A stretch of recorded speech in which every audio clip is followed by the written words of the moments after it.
The return of Mike. Hey, what's going on, man? I didn't quit. Got two. I didn't give up yet. We got two big mics coming back this week, man. Hey, man. Know, right? Exactly. Return to the big mic. We still got AP on clock management, I see, because there we go. Yeah, my bad. My bad.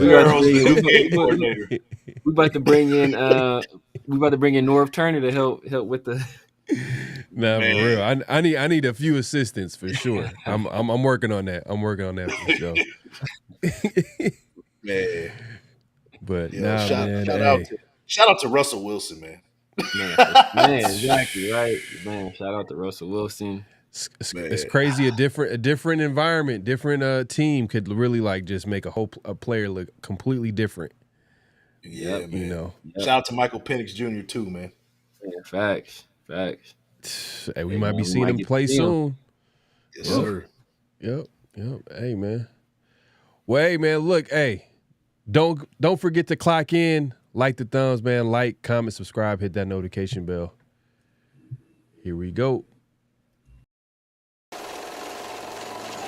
Great Pharaoh, the gift of Troy is a fabulous fabric from the land of the 5 rivers.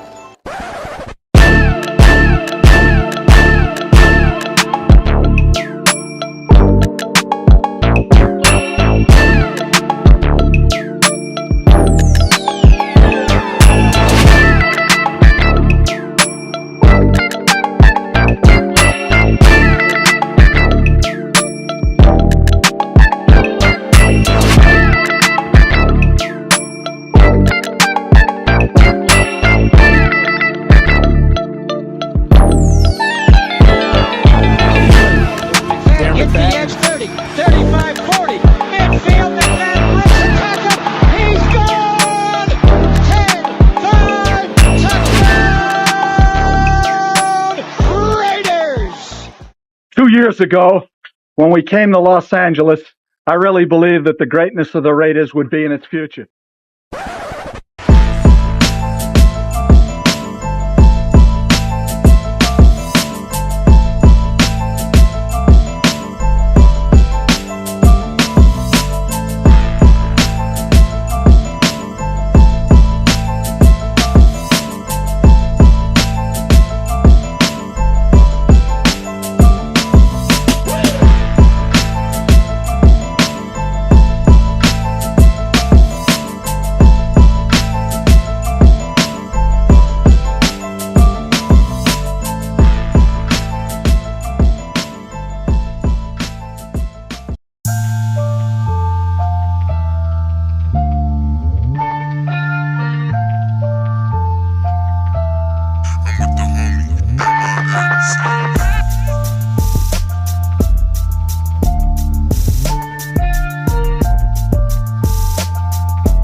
track. This is one of them hits now. Heard back from Earth, they just shot a few of my ships down. It's safe to say I'm totally pissed. Wow, my cloaking devices just malfunction. Guess it's time for a sit down. This is the problem I got with humans, mostly the common man. Constantly fucking with energy they don't understand.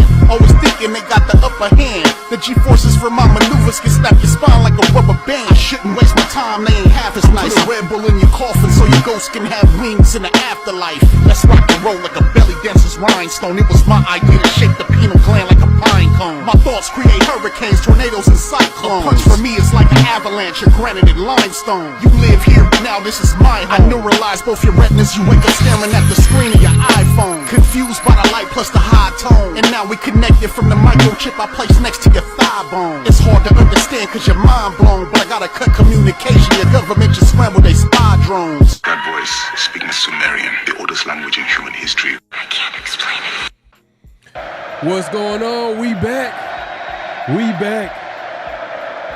We are back for another edition of Around the Shield, man. We got Big Mike Raider. We got the Severe Raider. And of course, myself, PharoahNFL, man. Another episode, Hey, we got the return of Mike, man. Hey, we got a lot to talk about. We got a lot to catch up on. Man, a lot has happened within the last couple weeks. And the Raiders are fresh off a bye week. We got they're going to be playing their first game since they fired Lou Getsy, right? I think this is going to be the first game where Scott Turner is going to be officially calling the plays now. We're going to be playing the Miami Dolphins this week, and hey, if you haven't already, make sure to clock in, like the thumbs, man, like, comment, subscribe, hit that notification bell. How's everybody doing, man? Before we get the show started, we got to start off right, man, on a positive note, because you know what? We had some time to think. You know what I mean? We're super negative right now with the Raiders not being the team that we thought they were going to be, or maybe we thought they were going to be this, but we had high hopes. But you know what? Like, how's everybody doing, man? I'm good. I needed a break from the Raiders for a little bit. I'm back. I don't blame you. I'm back. You know, the positivity is back. We on the second win. You know, Do I want them to win any more games? Just look good in the process, man. That's all I'm asking for. Man, Severe, what's going on with you? Oh yeah, man. You know what it is, man. It is what it is at this point of the year, man. Hey, we are full SS right now. You know, strategic substitutions. Let the young kids play. Let's do some player evaluations. Facts. Let's see what these guys have. Let's start looking toward the future. Well, you know what? Since Mike, we haven't spoken to you in a few weeks. Yep. Let's get into the firing of Lou Getsy. Like, what were your thoughts, man? Did you expect that to happen this early? Because you know, we were kind of all under the impression, like, you know what, if Lou Getsy, we cut ties with Lou Getsy, it's going to happen after the season, right? You know, you don't want to mess. Yeah. Hey, you know what? Hey, we don't want it to affect the main mission is to get that number one pick. Me and Severe have been on it. I know, Mike, you probably on the same page too. We got to get a quarterback. Can't play around. Yeah. But they went ahead and fired Lou Getsy, man. What were your thoughts on that? It was about damn time. Mm-hmm. And to be honest with you, man, they should have never hired the dude. Let's just keep it real. He should have never been, you know, we'll get into, you know, that whole, the bad decisions, the bad business decisions, as I like to say, you know, in the months leading up to this point. But, you know, as far as Getsy goes, man, you know, he was never a solid offensive coordinator to me. I mean, the Bears still have problems. I mean, they have organizational problems. But when he was with the Bears, he already showed that he didn't belong there. Mm-hmm. You know, so when he got hired, I was like, this isn't going to work. I think all of us were like, this isn't going to work. And I always left some hope in reserve for him to make this work. And I said the only way it will work is if he's revolutionary with play calling in terms of 12 personnel. Yep. And it didn't happen. Now, one thing that did happen, we got Brock Bowers going. He's probably the best tight end in the league right now, right off the jump. That is the silver lining to this whole thing. And, you know, with Scott Turner coming in, I'm hoping that he continues going that route. And, you know, we also see a modified, more enhanced version of the 12 personnel with, you know, Big Mike returning, second Big Mike. Mm-hmm. we can kind of bring in that 12 personnel like we were supposed to see. Now we don't have to worry about Devontae Adams crying for the ball. Right. It's more of a team effort. So, and on top of trying to get the run game going, maybe that is a second win, a second life to this offense. But at the same time, man, I'm not wanting them to be super successful at this point, man. We're 2-7. Let's just be the truth of the matter is we're 2-7. We Right. could win out and go 10-7, but that's not going to solve the quarterback situation. Exactly. So, even if we go 8-9, that doesn't help us either because we're going to be picking around 12 or 13 once again, and probably going to miss out on a quarterback of the future. So, Right. It's tough. We want to see our team win, but as of right now, we got to start really looking at brass tacks and really looking at the future at this point. And the future is what we don't know because we don't have a quarterback. Right, Yeah. right, and to be fair too, Luke Getsy, he wasn't the problem. He wasn't the problem, but he wasn't the solution either. Exactly. You know what I mean? It's so like because there are a lot of issues going on with this team. We could talk about the offensive line. We could talk about the defense not being as strong as it once was the year. Yeah. How they finished the year last year. They can't stop the run. Can't get after the quarterback consistently. Injuries probably had a lot to do with that. We all know Malcolm Kuntz, Christian Wilkins all went down. Obviously, we could talk about more injuries. And then the quarterback situation is just, you know what I mean? If the guys ain't, when they do have time, are they hitting the guy that they're supposed to be hitting back there? Exactly. You can argue that Minshew wasn't doing that consistently. It kept showing up week in, week out. And then you got AOC. Is he pushing the ball downfield consistently? He hasn't really proven since he's been in the league. That's been an issue. But yeah, I mean, at the end of the day, like the Raiders are going to have to pick a quarterback this upcoming draft, and I don't think Getsy was going to be a guy that I think should develop that quarterback. I don't want to see that happening because we want consistency back there and stability. And you know what? There's going to be a lot of former head coaches that were OCs that are going to be available this offseason. Oh, yeah. Which if the Raiders are playing chess, that can equal stability. You know what I mean? If Severe, you can speak to that real quick. Yeah, man. I mean, as we kind of talked about before, right, when we were going through this whole hiring process previously with the last offensive coordinator we hired, one of the things we wanted to do was we wanted to hire a guy that was going to be here because at that time we figured we were going to be getting a young quarterback. So we didn't want our young quarterback going through a situation where we hire an offensive coordinator and that guy, does well and he leaves and takes a job as an NFL head coach. And then we're stuck trying to hire a new offensive coordinator. And, our young quarterback is having to learn a whole new system in year two in the NFL. So that's why, like some of the names we were looking at were guys that were former head coaches that maybe fizzled out and maybe will take a few years before they actually got another opportunity of being head coaches. One of the names that was mentioned was, Frank Reich. One of the names I mentioned very early on was Cliff Kingsbury. And then, that hire actually came to fruition and it was until it wasn't. So, I mean, the same situation, this go around, right? A guy like Kevin Stefanski, he's probably going to lose his job. Brian Daboll, he's probably going to lose his job. Clint Kubiak, who is, even though he is a young offensive mind, he's probably not going to be brought back by the Saints. So I'm sure they're going to go in a different direction there as well. So there are going to be some names. Bill O'Brien is a name that got brought up on my live, last week by somebody in the chat. I don't remember who it is. I'm sorry, but that's another name where we saw him.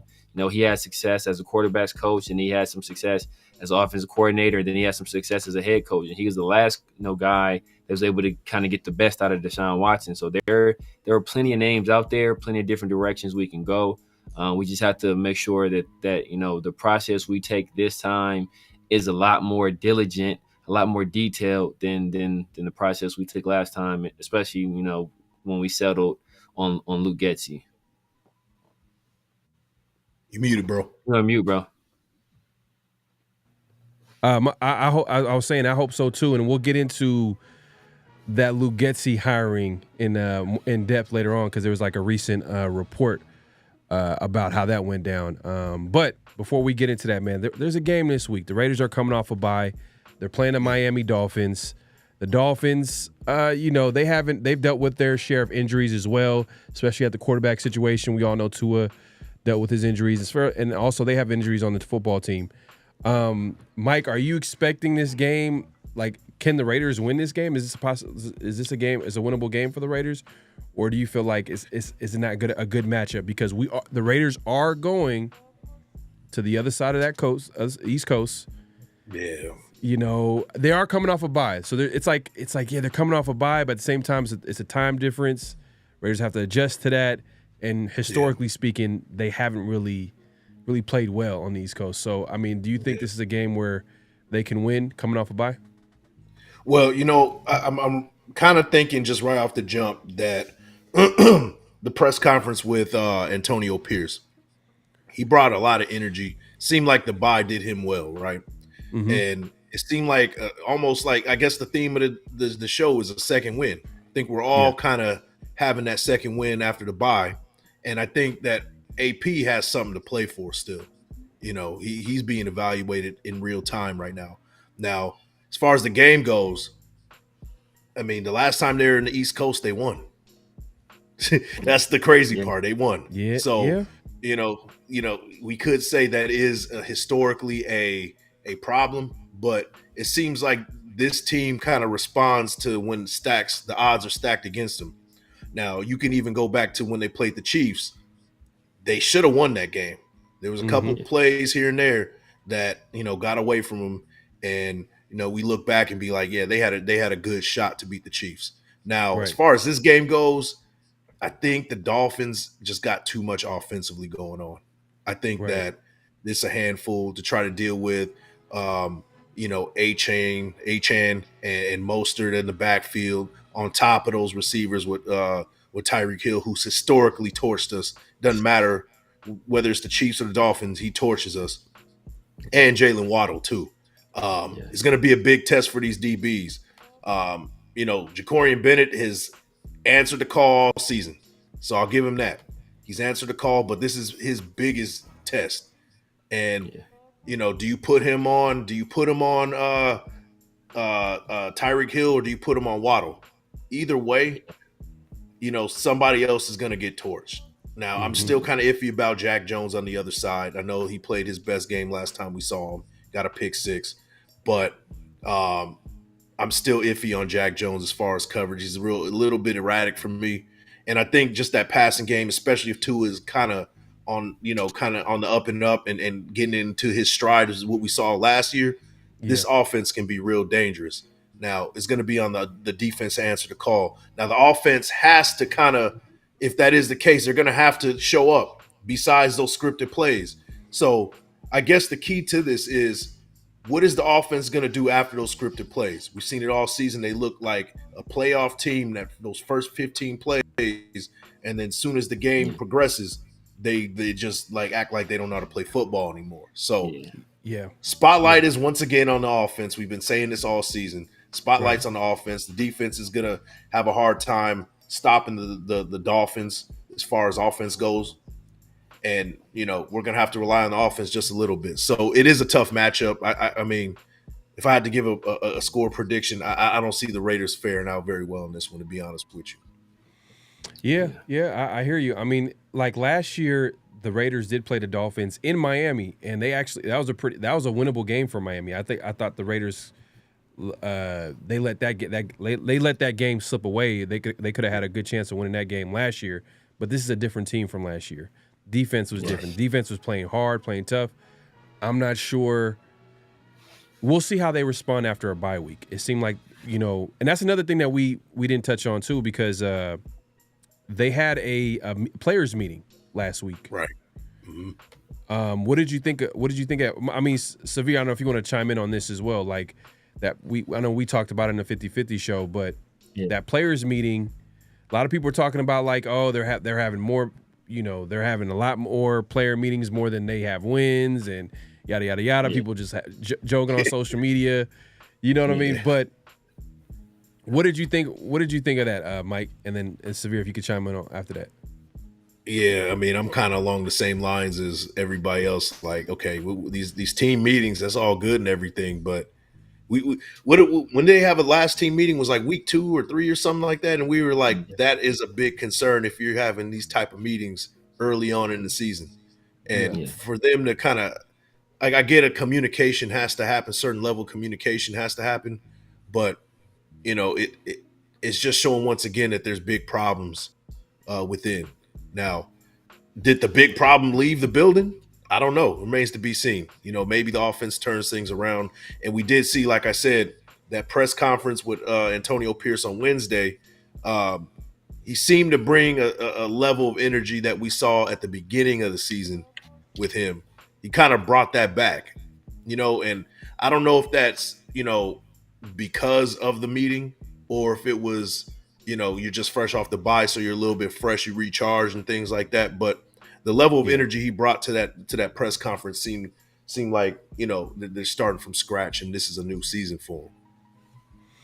Yeah, you know what? And I'm going to pass this to Severe. And I seen someone have an interesting take about the players' meeting. And I forgot who it was. I want to give him credit. But he was saying that, something to the effect that, Antonio Pierce is a players' coach. Yeah.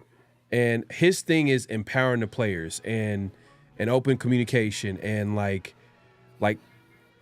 we shouldn't be surprised by the player meetings. This is going to happen early and often, especially if they're trying to work through some issues. Severe, do you think that makes sense as far as, him being a players coach and him wanting the players to speak up and work through any issues that's happening in the locker room within the team? Can you look at it from that perspective and make it make sense?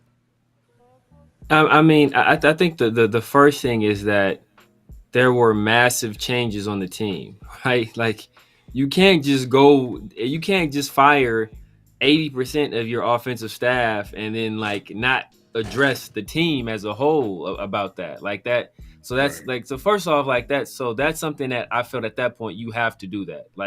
I talked about it. If you and your family are living in a certain area and you guys are deciding as a family you're going to move somewhere else, generally you gather the kids, hey, next year you guys are going to be going to different schools, you guys are going to, hey, you're going to live in a different place, you have to make some new friends. You're the parent at that point. You don't have to tell them anything. But but in order for you to make that change and that adjustment go a little bit more smoothly, you do that, because that's not only going to benefit you in that transition, but that's going to benefit them in that transition. It's not such a shock to their system. So I think that's part of it that goes on. And another thing is that we talked about last year. One of the reasons that we kind of preferred Antonio Pierce over Josh McDaniels is because there's no ego there, right? So he's not a guy he's a guy that's going to be able to stand in front of people and take the slings and the arrows and also listen to some suggestions of and get some feedback and not just pay lip service to what they're saying, but actually internalize it and say, okay, dang, well, what can I do as your leader, as your head coach, that can help us, help us be better, to make things better. Obviously, what we're doing right now isn't working. What are some suggestions you guys have? And even if you don't implement all of them or implement any of them, but just to know, hey, you know what? I maybe I can't do this, but I can tweak this, and maybe that'll have the desired outcome that they're looking for. So I'm not full on panic mode yet about it. Like I said, part of it was the entire offensive staff basically being fired. But at this point, you'd rather not be having team meetings right now. But when you're 2-7, I mean, goddamn, shit, you're 2-7. Yeah, you gotta figure out something. Right. So, all right, let's get into the nitty gritty, man. So let's take a look at the injury report coming off a bye. See how it looks like. See if I can put this up here. And for the Raiders, they look pretty healthy overall, but don't like this right here. Nate Hobbs. With the ankle. We saw him go down with the ankle in the Bengals game, around, I think it was around second quarter or third quarter. Mm-hmm. So, that's a problem. Yeah. So we'll be keeping an eye on this. Obviously, this is the important practice right here, that Friday practice. Andre James is still out, but to be honest with you, like I ain't mad at it. I want to see our boy, even if he comes back healthy. Yeah, if he comes back healthy, I think JPJ should stay at center. Like, there's no reason why. Let the time is up for Andre James at this point. Yeah, exactly. The return of Big Mike, Michael Mayer. Big Mike's back. Practice in full. He looks like he's ready to go this week. Myers, for the most part, pretty healthy, except for a couple of 2 or 3 players. Cody White here also did not practice. That could be something. Now you also got to look at Colton Miller too. Colton Miller's limited. It's an ankle this time. Now all season he's been on that list, so we kind of pass over it without even thinking about it. But he's been on that list all season. Problem is that it was the shoulder, right? Exactly. Yeah. So, the ankle is a problem. And Thayer Munford showed that he's not ready to be at left tackle. So, oh my God, yeah. So, if he is going down, that might be a big dent in our offense and what we're trying to do. Yeah. So there's about 2 to 3 players that haven't practiced. We'll be paying attention to that. Harrison Bryant didn't practice early on in the week, but he's limited on the Thursday practice. So Friday is going to let us know exactly what the condition some of these players are, and hopefully, I think Nate Hobbs is going to be a big one. I think we need to get him back, especially against this, like you mentioned, Mike, this offense. Yeah, you definitely want to have guys in the secondary ready to go. But for the most part, a lot of the key guys are healthy. Max Crosby, he's been on this week in, week out, obviously ever since he had that high ankle sprain, but he's practicing in full. He's good to go. But let's take a look at the Dolphins. Yeah, man, they're dealing with some stuff. Yeah. Terran Armstead, that's the big one. Calais Campbell, I think he's good to go. They're giving him the veteran. Man's almost 40 years old, man. Give him some rest. It was 38. Yeah, right. Yeah. Armstead, they're calling it rest and knee. So this is something that we can keep an eye on. I don't know if he's not practicing to give him rest, or is he not practicing because of that knee? It could be a combination of both. So we'll keep an eye on that. That's their starting tackle right there. Ken Fuller, starting corner right there. Concussion protocol. Did not practice. Tyreek Hill started the week with not practicing, but he's limited on Thursday. So that would be a big he trending in the right direction. Yeah, he's trending in the right direction. So we'll see. We'll see. But man, look, you got Robert Jones, their center, did not practice limited. Jordan Poyer, I think it was a former safety from the Bills. Yep. Did not practice on Wednesday, but limited on Thursday. So he's probably dealing with some stuff. They're not listing it on here though. Alec Ingold. It's our guy right there, man. Former Raider. That was a guy that I didn't just understand why McDaniels didn't bring back. I know he wanted more of a big black and bruiser, but I'm like, this guy could have been a weepon. Yeah. Just because he give you that versatility. Never let him go. Exactly. But perfect fit for them, though. Perfect fit for McDaniel, not McDaniels offense. Coming from San Francisco, who they have their own one of probably the best. Fullback in football. But he's limited this week, so I'm sure he probably wants to play this game against his former team. Yep. Man, look at everybody on this injury report. Still scrolling. I'm still scrolling. Jalen Ramsey. I'm looking at this. I'm kind of looking ahead real quick. Yeah, Javon Holland. But he's practicing in full. Yeah. Let's see. Yeah, he should be all right. Yeah. Odell has he been playing? I don't know. I forgot he was even in the league still. Yeah. I was looking at their roster the other day when I realized that Nate Hobbs was hurt, and I was like, dang, they got three. They got Waddle, Hill, and Will Hill hasn't been playing, but they got Waddle, Hill, and Odell. Yeah, those are 3 guys. Even though Odell at this point he's more named than game, but still though he's a guy that he's a savvy veteran. He can hurt you. Odell got to have like one of the weirdest careers. What happened? Someone have an interesting take. Sling. They're gonna all those things. So, coordinator had a guy, but still though he's a guy that he's a savvy veteran. You know, he can hurt you. Odell got to have like one of the weirdest careers. Like he's the definition of the modern day social media like star. Like because he literally it's because of that catch. That catch changed his whole. It doesn't matter if he misses. Life. Yeah, because if you look at it from a perspective of like, let's say if he didn't have that catch, right? But you're just basing off the talent and what he's done, you know, the production, all that. It'd be a bust. A bust? Would he get more opportunity? Would teams take a chance on him? Because he's just injured, always injured. He's always hurt. Yeah. But I think teams, when they sign him, they take in consideration that this guy's going to put people people in the seats. Yeah. Like it's going to bring more attention to the team. It's like a money move. Yeah, but it's true. Yeah, man. But look, Dolphins look beat up going into this matchup. But yeah, man, the Raiders got to be ready because McDaniel is one of the best offensive minds in football. They dealt with their share of injuries. They do have Tua back, so they got their quarterback back. And you mentioned Waddle. Is Waddle back? You got Tyreek Hill. That's going to be a tough matchup for the Raiders secondary. But yeah, that pretty much wraps up the injury report. You can see the Raiders are a little bit more healthy because they're coming off a bye. Will be an advantage this week. I hope not. I hope they lose. I hope they lose.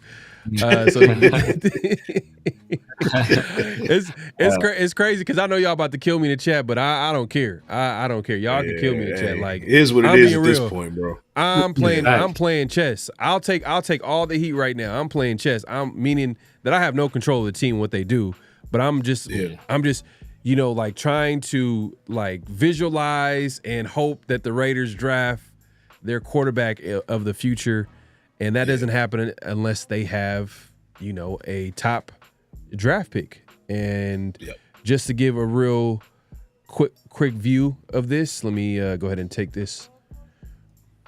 Raiders right now are picking number 5. The season ended right now. They'd be picking number 5 in a draft. Cleveland is in front of them. Tennessee, Giants. We spoke about this the other day, Severe. Like 3 teams potentially could pick quarterbacks ahead of the Raiders, which in a draft where, you know, if you're thinking about it, there's probably only 2 guys that you probably would want to take this high. We might have to trade up to number 1, and how much is that going to cost? So if and the thing is, look, if you look at the records, 2-8, 2-7, like, man, if the Raiders do this right, they can easily get to this number 1 spot. And we won't have any questions or any doubts of who their guy is. And they'll have their draft picks. We won't have to trade up. I mean, Mike, do you see us, if you had to predict it, where do you have the Raiders picking at the end of the season? Top five. Top 5 for sure? Yeah, top 5 for sure. Something tells me we're not going to be 1, and that's going to piss me off at the end of the day. That's just my gut feeling.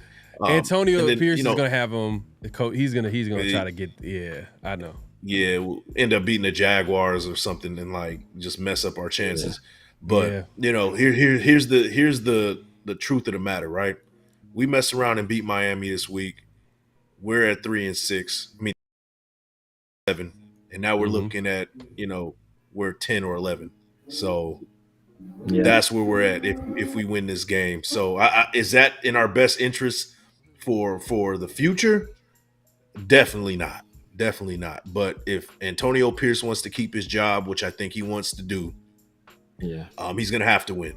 That's the dilemma right now. So that's why you're getting a 100% effort from AP. And you know, you also got to keep in mind these players. You know, they are gonna fight for their guy. This is the guy that they fought for to become a head coach. They don't care about draft picks. So, you know, it's us as the fans that care about the draft picks, but these guys want to go out and win some games. So we also got to keep that in mind. They, you know, they mess around and make a run, then we're picking in the middle of the pack, and now we're not getting a quarterback. But I don't think they care because there's nobody on that current team that, you know, at quarterback that is going to be there next year, and that's all they're worried about is what's going on in that building right now. So that's the dilemma. The fans want us, you know, most of us don't want we don't want any more wins, but the players, the guys that are actually doing the job, they're going to go out there and play 100%. So that's the dilemma right now where we're at. Yeah, no, I hear you. And well, let's do something different because it's kind of the keys to the game. Like we do this week in, week out, every game, and obviously at this point, like we're all kind of like hoping that the Raiders get that top draft pick. Let's do it this way. Severe, like, what are you looking for in this game against the Dolphins?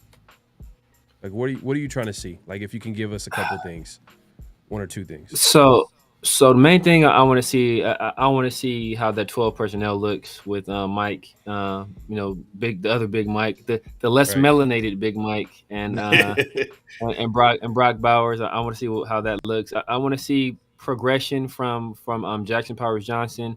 See how he deals with success. Right, he had a very good game one. At center, I want to see him build off of that and continue to have those good games and see what our offensive line looks like. I know like Parham's supposed to be coming back. What do we do at left guard? Because we don't have a white hair over there. JPJ obviously is not going to be playing there. So do we swap and put Meredith over there, or what do we do at that spot? And then I want to see what the offense looks like with Scott Turner. I mean, I'm just interested to see what he's able to do, especially in the run game. Joe Philbin is a guy that's going to be taking over as offensive line coach. He's more of an inside zone guy and not as much of an outside zone guy. So want to see, like, does that make a difference for offensive linemen? Does that make a difference for Zamir? Does it make a difference for Madison? Kind of see how that plays out. And then I want to see what the Dolphins do to try to slow Brock Bowers down. They have guys like Javon Holland. They have Jalen Ramsey. Do they do that? Do they put Jalen Ramsey on Brock Bowers and say somebody else is going to beat us? Do they stick Javon Holland on them? And I want to see how Brock responds to some of the better defensive backs in the league. Basically singling them out and saying, what, we got you, and we're out here to stop you. So I mean, those are some of the things I'm gonna be looking at. I'm also looking for a loss, but other than that, those are good game, but loss. I got you. Yes, Mike. Like, what do you want to see at this game? 20 targets between two tight ends. I need to see 20 targets. Yeah. If that means that's 15 for Brock Bowers and 5 for Big Mike, that's what needs to happen. I want to see the run game get started. We haven't seen it all season. Yep. I want to see JPJ versus Calais Campbell. How does he hold against a future Hall of Famer at some point? Yeah. Because you could say that Calais Campbell's up there. He's in that Hall of Fame realm. Maybe not. Definitely not a first ballot Hall of Famer, but he's on that level, right? Yeah. I want to see how he fares versus a guy like that. Pretty much the youth movement. That's what I want to see. DJ Glaze, if he's going to play, let's see what he does. DeCamerion Richardson, he might be getting some burn, because Nate Hobbs is going to be out. I don't know who's going to be at the slot, but if there's some moving pieces, I would like to see DCam out there and see what he has, what he's bringing to the table. Evaluation of the youngsters basically is what I want to see. Right. And it has to look good. I want to see it look good. You don't necessarily have to win for it to look good. And that's really what it comes down to. So let's see the youth movement, and let's see them gain those calluses in this game and get some battle scars in. Facts, man. I agree with all of y'all, man. Like at the end of the day, like the Raiders aren't, like in order for them to make the playoffs, they have to win at 9 straight. We have to win out. Yeah, win out. You know what I mean? To have a chance, which is like, come on, at this point, like. I just right now I'm looking forward to when I'm watching these games. I'm looking, like you mentioned, the youth movement. I want to see some of these guys play a little bit more. I want to see the Dylan Lobbies get a more of an opportunity. I understand, like I've mentioned this in the past, but like, I was frustrated with him fumbling the ball. But hey, at this point, let him get it out of his system. Figure out if this is a guy that you want to keep for the future. If he's not that good, then I think either way they're going to upgrade that running back room. But hey, it doesn't hurt to play some of these young guys and see what you have. Obviously, I want to see what Michael Mayer and Brock Bowers look. But I'm interested on how it's going to look under Scott Turner, how the offense is going to be called under Scott Turner. The offense is not going to change, but with Turner and Norv in the building, and I want to see what that's going to look like. And you mentioned something that I was thinking about too, is the run game, because it seems like Zamir is going to get back into the fold now, and I think they're going to possibly maybe play more to his strength. They fired James Craig, the offensive line coach, so it's kind of I'm forgetting who got the promotion. I think Joe Philbin Joe Philbin, yeah. So it's going to be interesting how's that's going to look, how to when we run the ball and how we're going to block it up for guys like Zamir, who at this point he is what he is. We know what he's good at. He just doesn't fit the zone blocking scheme. It's just not going to work out. So I want to see how they incorporate him into the offense and how it's going to look like when we run the football. Yeah, man. As far as Minshew, I mean, like, it is what it is. Like, I'm not really expecting to. Like, I don't know what I already seen what I needed to see. Like, it's just, it is what it is. But, Look, but yeah, yeah. Go ahead. I will say we got 8 more games. I need 8 more thank you guys from Shedeur Sanders. Yes, sir. That's a fact. No, for real. Facts. But we'll see, man. Look, it's at the end of the day, like, it's hard for me to be like, oh, I want the Raiders to lose, but like, man, like, it's just hey, look, we're living through a situation where we did not pick a quarterback. When we were supposed to pick a quarterback, we did not pick a quarterback, and look how the seasons unfold. I know Devontae Adams, he chose going to the Jets, but he could have stayed on this team. He could have, it could have been a whole different scenario. Michael Penix back there dropping back, who's going to play this week, possibly. There's a good chance from what we're hearing. He's pointing in the direction of it playing, so we're going to see how he looks on that team, on that offense with the weapons they have. So we're going to see that. And if he balls out, I'm just going to be like, I might cry. That Michael Penix, Cliff Kingsbury combo would have went crazy, bro. Oh, my God. That would have been so crazy, man. Man. But you know what? Let's actually in the show. We done. No, for real. Facts. But I guess that's a good segue.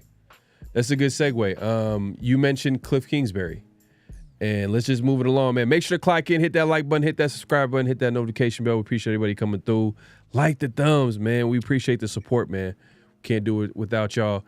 But around the nation, we're going to get into a few things that's been talked about around Raider Nation. And I think one of the things that kind of popped out was the fact that, Cliff Kingsbury and how that went down and the reason why. Because we heard different reasons. We heard that, Magic Johnson called in last minute and convinced them and yada, yada, or Cliff had cold feet.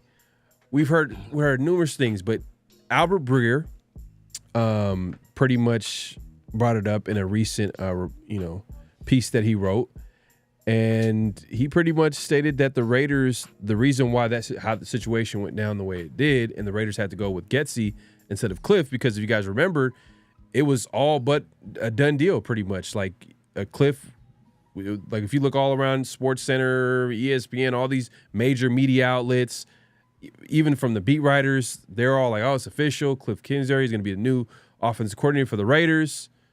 Yep. But then the presser didn't happen. There was no scheduled presser. 3 days pass. We find out on a Saturday that the deal fell through. The offer is rescinded or whatever the case may be. And the Cliff heads to the Commanders, and he's the new OC. The rest is history. But the reason what they're saying, Albert Breer and a lot of insiders also co-signing this, they're saying that the offer was it was contractual. So the Raiders didn't want to agree to a third year. Now, when I heard this, I'm just like, man, like the Raiders are always on the bad end on these types of situations. And why are they doing this themselves? And I want to know if this is if this is due to them not agreeing to that third year. Who is this on? Is this on Mark? Is this on Telesco? I don't think this is on AP, because I don't think he does the contract stuff.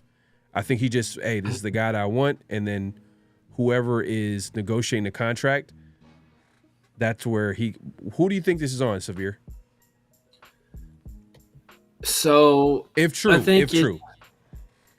So I think all the things that you mentioned, I think all those things played a factor in Telesco, not Telesco, and Cliff Kingsbury not coming here. I do think that once there was a little bit of daylight between us and him in terms of contract, I do believe Magic Johnson put in the call. I do believe that maybe he started looking at the roster, start looking at the fact that we might not be able to get a quarterback. That probably gave him some cold feet. And I do think that contract, I do think that played a big part in it as well. And there are three people that are, that are to blame, or who share blame in it, right? I definitely Telesco. At that point, he's a GM. Generally, the GM is a person that's in charge of hiring the coaches and hiring the coordinators. Mark Davis, because he's a guy that signs the checks. So maybe there was some apprehension on the part of Tom and the other person I'm going to bring up in terms of that contract. Then it's that third guy, and it's the guy. It's one of the reasons why people felt okay when we hired Tom Telesco, because Tom Telesco had handled contracts and the cap so horribly when he was with the Los Angeles Chargers of San Diego. Is that we have a cap guy here. We had a guy who's in charge of doing it, and his name escapes me right now. But we already had a guy in place who's been doing all of our contracts, who's been handling all that stuff, and he's been doing a damn good job recently. The Raiders cap has been in very good standing for a while now, and his name escapes me. But I think all of those guys, they have some blame in it, because I'm sure even though like the coach's contract doesn't count against the cap, that other guy he's still the guy that's handling contracts, so he's still part of that process. So I think all of them share some blame in it. Nah, I hear you. I think it's hard for me to blame the outside. It's hard for me to blame Cliff and everybody else when this happens consistently. Maybe different situation, maybe different scenario, but why are the Raiders always in these types of situations where like what happened? Like, he's not the OC. I thought it was official. Like, why is that? You don't ever see this with other teams. I'm not blaming Cliff. I mean, Cliff. I mean, well, Cliff I'm just saying Cliff want to go. Yeah. Right. Yeah. I mean, Mike, if you want to speak to this real quick, like, do you think that this is a situation where the Raiders dropped the ball? Yeah, and the blame goes 100% on Mark Davis. Saying it has to. He's the final say. He's the bottom line. Now, the fact that this happens a lot. What's the common denominator? Yeah. That's how I see it in this situation. Now, I know a lot of people are saying, Mark Davis needs to sell the team. I'm not saying that, but he is at fault for this situation just because he's the final say, and he should know, hey, this has happened a lot. You got to have some kind of wherewithal. Like, all right, my gut feeling already tells me that this is our guy that we need to bring in as our OC. So let me stand on business about that and keep him around. 3 years, sure. Now, another thing that people maybe aren't considering, and we haven't mentioned, is maybe it doesn't line up with what's going on with Antonio Pierce. We didn't know his, details of his contract. We were suspecting that it was a 3-year deal, but if it wasn't that 3-year deal, then maybe that was the reason why he didn't get that third year. Maybe Antonio Pierce is, for sure concrete. He has a 2-year deal. So if you're going to sign an OC for 3 years and your head coach for 2, it doesn't line up. So maybe that's what was going on. But I think also what was in consideration 100% is that they didn't have location and guidance, not guidance, but like they didn't have a blueprint on what they're going to do at the quarterback position. I think that mattered to Cliff Kingsbury. And he saw over in Washington, Jaden Daniels is going to be the guy. So it was an easy decision. That's what I think happened. If you had to listen to my gut feeling, he saw that the grass was a little bit greener over in Washington, as far as quarterback. And it turns out to be so. I mean, they're 7-3. they're going to probably make the playoffs this year. Jaden Daniels is playing like, MVP contender, and the rest is history. Yeah. No, you can't be mad at Cliff. He made a great decision. Great decision. The way the Raiders attacked the quarterback situation, man, we talked about it earlier. Like, just look at how the Steelers attacked the quarterback situation compared to the Raiders. They went after a former Super Bowl winning quarterback and a former first-round quarterback and let the best man win. And look at them now. You know what I mean? Like, kind of similar teams in some ways. Like, they're trying to hang their hat on defense. They're trying to run the football. They're trying to – obviously, the Steelers are doing a way better job than what the Raiders are doing, but you could tell the Raiders want to play that style of football. And they did a terrible job of attacking that quarterback. Because, look, if you just look at the Raiders quarterback room, you got a career backup and a fourth-round rookie QB who can't move. You know what I'm saying? So it's like – it's frustrating even thinking about, but yeah, man. Let us know. Let us know in the chat. Tom Delaney is the guy. Tom Delaney. Yeah, he's been with the team for a minute. He's been with them for a minute. For a while. Yeah, he's been the guy that's been handling their contract. He's been doing a damn good job. Well, let's say damn good job, but he's good. He's good with the cap. Hey, he was with them since even with McKenzie. Them days with McKenzie, right? Yeah. Tom Delaney. Okay, yeah.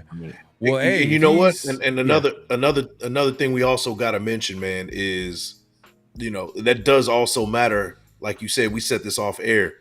Bringing in an OC, a different type of OC, also kind of changes your plan also on what you're gonna do. In the draft, right? So who knows? Maybe we mentioned it. I just mentioned it earlier. That Michael Penix and Cliff Kingsbury combination. Say we had Cliff Kingsbury, got that third year. Say this is true, right? You got that third year. The Raiders are going to be a little bit more aggressive in trying to move up. Now, it worked out for us. We got Brock Bowers. I'm not complaining there. Yeah. But if your goal, 100%, first goal was to locate the quarterback, then you failed on that. And that's because probably you didn't have the right OC in the building. Yeah. Like having Cliff Kingsbury probably could have affected the offseason. Maybe he could have been in that front office like, hey, look, Minshew, there's nothing I can do with that.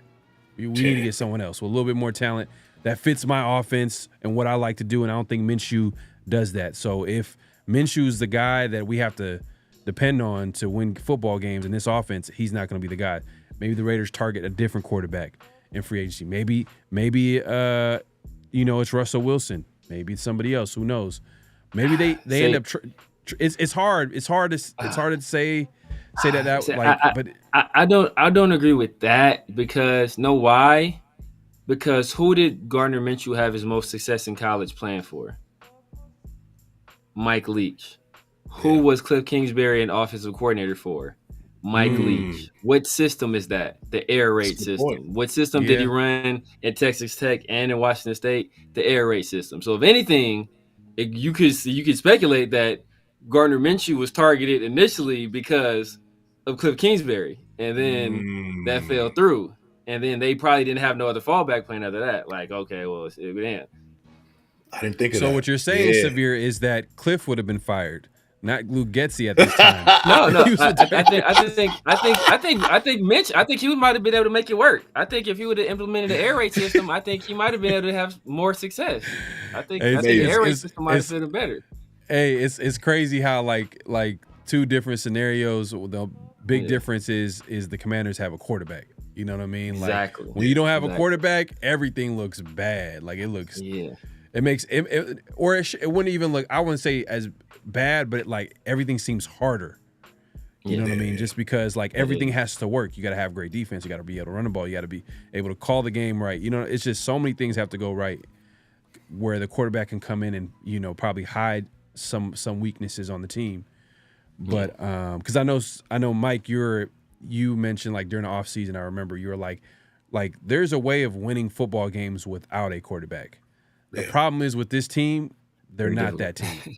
They're not that team. The paths become very narrow. There's it's very narrow when you don't have a quarterback. When you got a quarterback, that's like, okay, I can go this way, I can go this way, I can do this or that. When you don't got a quarterback, man, It's narrow. Look at the Chiefs, man. They 8-0 and they look like complete ass. So Man, yeah.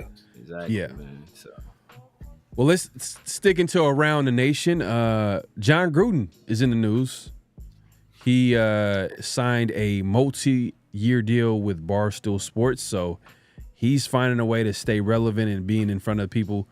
And I couldn't find a clip. There was a clip though recently where he was asked about like coaching, and he was pretty like straightforward. It was like, "I'm not done. I'll be back." Exactly. Like I'm not done. So when he says it like that, I mean, do y'all see a scenario where he comes back and coaches for the Raiders? Because I'm not gonna lie, like Mark love affair with John Gruden is wild, bro.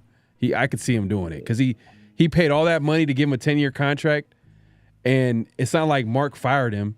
The way it ended was because Mark was forced to do it because if y'all remember the whole situation with the text messages and the emails, it was released on a Friday, and he ended up coaching the game, and there was no word that and they lost against the Bears, and there was no word that John was going to get fired, and then on Monday more stuff came out, so it was almost like, hey, if you don't fire him, we're going to keep releasing some more of this stuff. That's why like the whole situation was wild, but it is what it is, man. But Mike, I'll just start with you. What do you think? John coming back to the Raiders, is that even a possibility? Can you see it happening?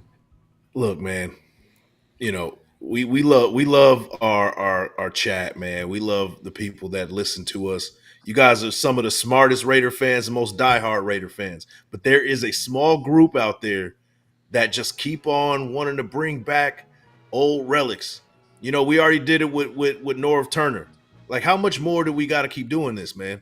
Are we going to keep rotating a bunch of old guys? Like, let's bring John Gruden in for a third time. Let's bring in Tom Cable for a third time. Let's bring in Hugh Jackson for a second time. Like, how many times we're going to have to do this before we get it right?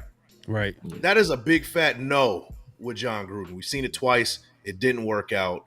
He got fired under some, shady circumstances. I'll give him that. But you could argue that it was on the up and up before he got fired. You could say that he made Derek Carr look the best he's ever looked. He's never going to look that good again. I'll say that. But that time is up now. We got to start looking towards the future. Right. And it says it, the greatness in the Raiders is the future. So we got to start looking at the damn future.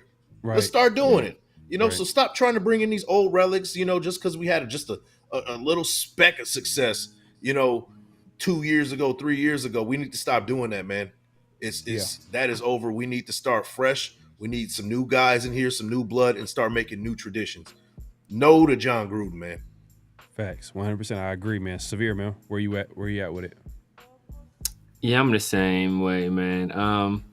But no, that like you said, you can never say never, just because Mark has such an affinity for John Gruden and such a trust of him as a football guy. He gave him a 10-year deal, basically let him be de facto GM and head coach. It was so much trust there between him, and so much so much respect that and adoration that Mark Davis has for John Gruden. Even when all of that stuff happened, right? He didn't fire John Gruden. John Gruden resigned, and it was one of those situations where, you know what, hey, I got to let you go, John. The league is basically pressuring me to let you go, but I don't want to fire you, so I need you to resign your post. Just so it won't be out there that you got fired. Like, that's how much respect he has for John Gruden. So I wouldn't put it past him. I don't think it's happening. But what could happen, interesting. We talk about Derek Carr, right? Like what you call it? What you call is not an option right now, right? Jack Del Rio is not an option in New Orleans, but John Gruden is an option in New Orleans. Who's the last person to get something out of Derek Carr? John Gruden. Nah, Dennis Allen is gone. I doubt if they elevate Clint Kubiak. They didn't even make him interim, right? They made Rizzi the interim. So I doubt if they have that kind of trust in Kubiak yet. Who did they have last year in Saints camp working with Derek Carr? John Gruden. So, I think the Derek Carr experiment might be over for them. I don't know what kind of contractual obligations they have in terms of guaranteed money and what kind of dead cap that's going to. I know they're in cap hell right now, so I don't know what releasing Derek Carr would do to their financial situations. But if they're trying to get the best out of Derek Carr for these 1 or 2 more years, I wouldn't be surprised. I wouldn't be surprised. Yeah, it's and Mickey Loomis has that kind of power to do it too. Yeah. Man, I and a lot of Saints fans feel like they want him gone as well as Derek Carr gone. They do. It's just that whole situation. Yeah, it's tough. And then the cap, they're in cap hell, and they figure out a way it's every a real year. Bad situation over there. Yeah, it's just bad situation overall. It kind of reminds me of, as far as the cap, is when the Raiders, when Al Davis died and we didn't have a first round pick and we're in cap hell, like literally like we're a bad team and we didn't have no cap space.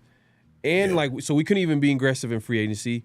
We didn't even have a first round pick. So like literally we knew without a doubt that the next following season was going to be terrible. Like there's no way, because we couldn't upgrade seriously. We couldn't upgrade a team.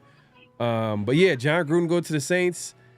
I would have said that maybe last offseason, but this offseason, I'm not sure. If they hire John Gruden, it's probably going to be more about them believing in John Gruden than them believing John Gruden and Derek Carr can work. And I can't see Derek Carr getting. I think Derek Carr is on his way out.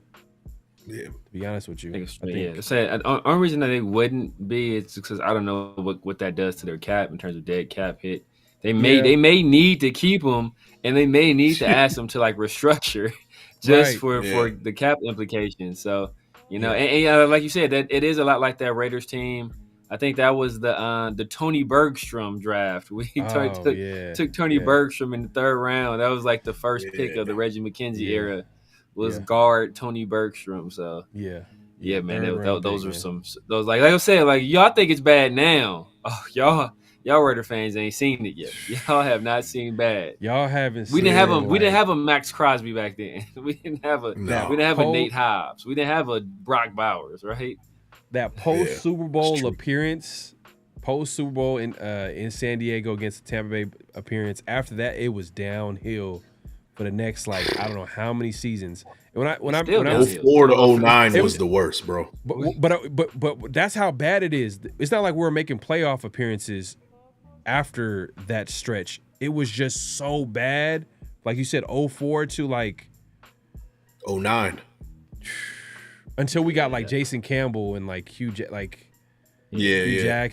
and Tom Cable started it, and then Hugh Jackson came on as offensive coordinator, and the rest is history. Oh man, that was tough. That was tough to watch back then. But just to move it along, man. I can't. You know what? Just being a Raider fan is tough, man. I'm just gonna be honest with you. We the toughest fans, man. Not for the faint of heart, for sure. The toughest fans. We've seen so much. I mean, there's probably other fans that can probably relate.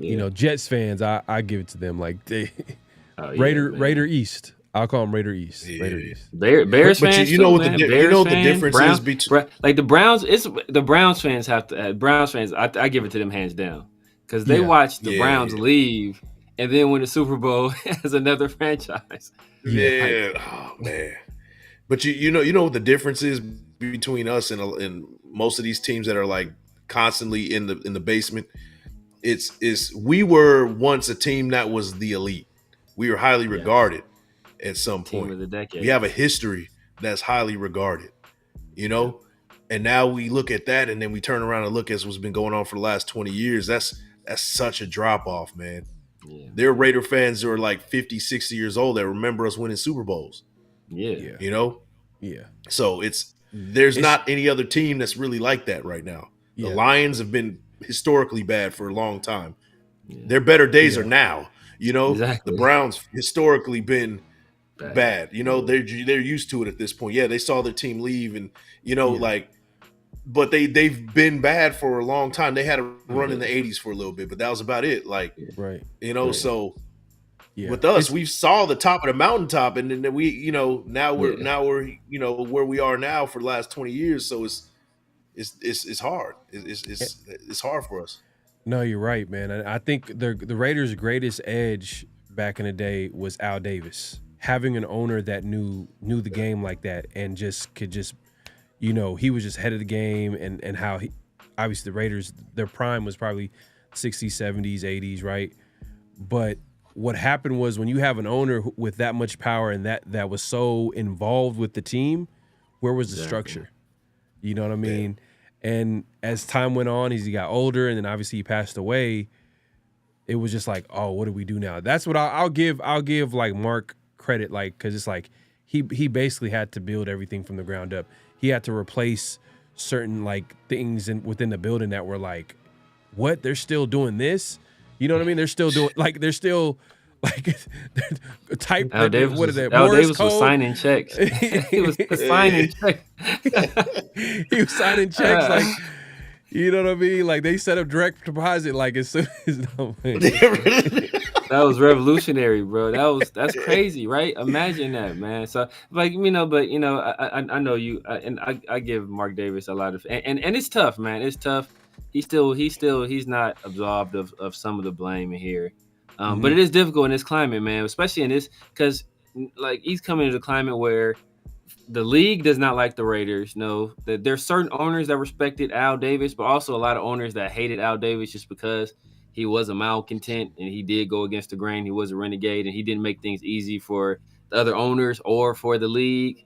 So he's coming into that environment. Then you also look at it like nobody's like, Al Davis, not like Al was grooming him to be like the guy, like, I'm gonna teach you everything I know. Like Al was focused on like watching film and, like eating cold McDonald's cheeseburgers at 4 a.m. He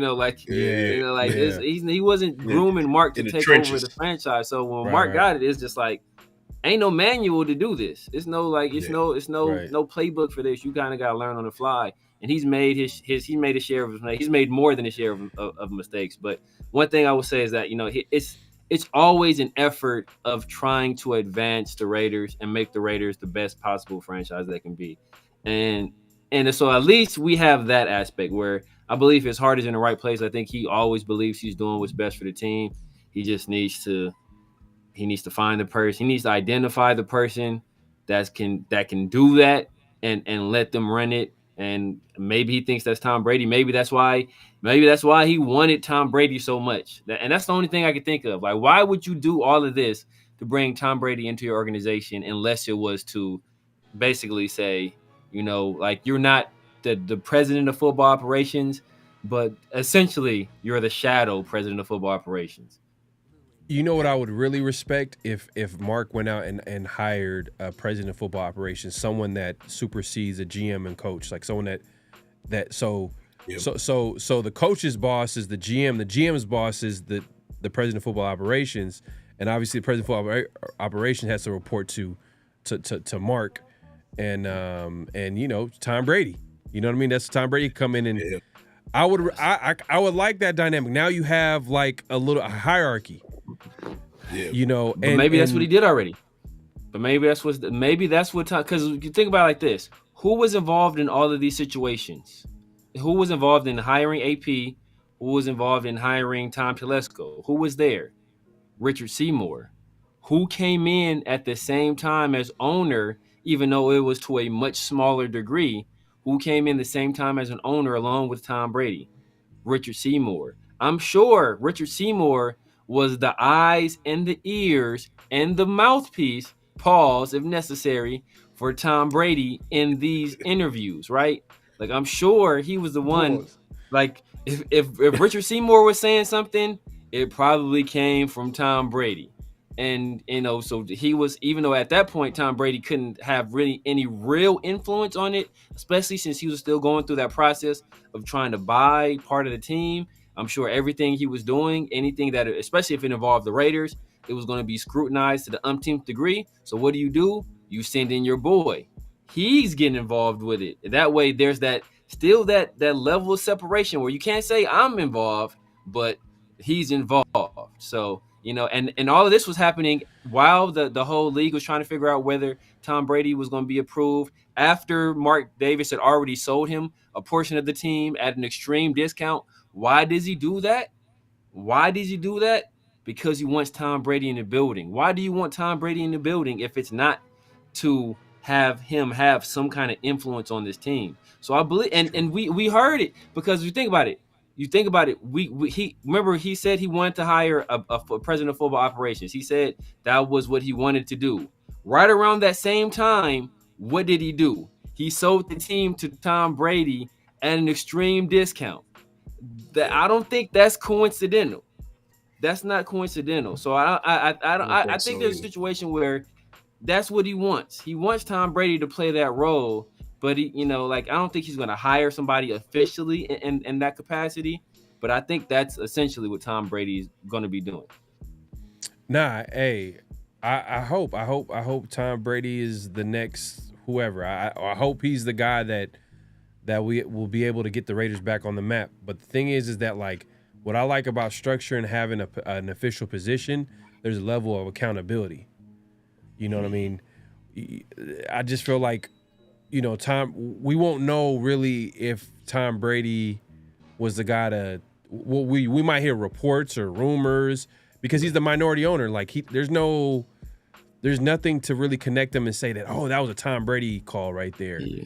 But you understand what I'm saying? So, but you still don't know. I mean, that's the thing, though. You still don't, because we still don't, like, we hear reports. We heard the reports that, you know, like, certain players were drafted by, even when we had a GM and a head coach. Oh, this player was drafted by the GM, but this was drafted by the head coach. Like, it's never going to be any.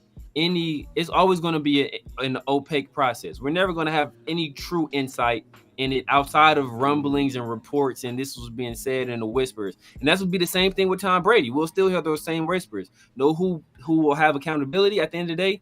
The majority owner still owns everything. So if Tom Brady isn't working out, that's when you can say, you know what, I don't have to fire a president of football operations. You can remain minority owner. I'll just hire somebody in this official capacity, and you don't have to be involved anymore. Well, even your example, like, of QB and coach, right? Like, we know that, like, okay, let's talk about the current QB and not QB and coach. I mean the coach and GM. Like, we know that Telesco is in charge of bringing players to the roster. Telesco is going to be making the draft picks. Telesco is going to be signing the players. AP might be in the room. He might be in the conversation. He might be asking for certain players or asking for help. But Telesco is going to have final say on who is officially going to be signed or drafted. That's the dynamic with this team. Now, with, let's say, for example, John Gruden and Mike Mayock, we knew the dynamic. You know, It wasn't said out loud, but when you give a coach a 10-year deal, $100 million, and then he hires Mike Mayock, you already know the power dynamic. It's John Gruden. You know what I'm saying? But what did we hear at those times, right? Well, what were people saying? Oh, the first 2 rounds, that's John Gruden. Yeah. And then Mike, but there was nothing that said for sure that was a setup.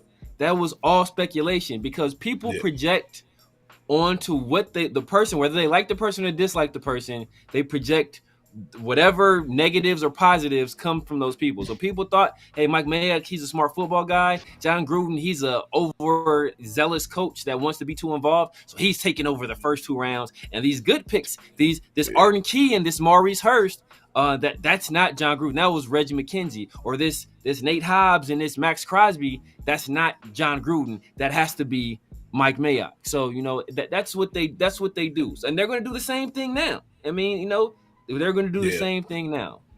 But whether it's true or not, you're right. Yeah. That when you get to the nitty gritty on certain details, obviously we're not going to know every little detail on how everything went down. But when you have an understanding of the power dynamic, you know, like, oh, okay, he had final say. He's going to okay it. Mike Mayock, he's the yes man. He has to do what John Gruden says. If we're being honest, like, and if you heard Mike Mayock talk about, you know, his relationship with John and how the dynamic between them, head coach and GM, when he was GM when he was the GM of the team, it was like, man, like it was crazy, you know, and even Mark Davis mentioned it, like one of the reasons why he hired Ziegler and McDaniels at the same time, he wanted to make sure that they were cool with each other. Like there was a synergy. That was the key word that he was talking about. There was synergy because he mentioned the presser, like he confirmed it by saying like, yeah, you know, he loved John and Mike Mayock, but there was a little bit of like friction. Back and forth, a little friction. You need that though. You need that. You need some friction. You don't want them to be, because like I think they were at probably opposite ends of the spectrum. Maybe it was way too much with John Gruden and Mike Mayock and not enough with Dave Ziegler. But even with John Gruden, because we heard like Mike Mayock talking about John Gruden, he'd be wanting like, oh, we gotta move up, we gotta trade up for this guy. And Mike Mayock's like, oh, bro, chill. We're gonna let the board fall where it's going. And John Gruden be in there trying to like, oh man, we gotta move up. We gotta get on the phones, make a trade. And Mike Mayock had to be like, yo, man, chill out. I got this. You do your thing. I'm doing my GM thing right now, and and that's a level of that obviously Dave Ziegler didn't have, right? Or he didn't feel comfortable doing it because we hear about some of the stories where it was situations where he wanted to make moves and he didn't make moves. So I mean, like I think there needs to be some friction. I think that's why AP and Tom Telesco, there's a clear line where it's like, yo, you're the GM, you're the head coach, you each have your responsibilities, but you guys need to work together to make it work. But even with Ziegler and McDaniels, right?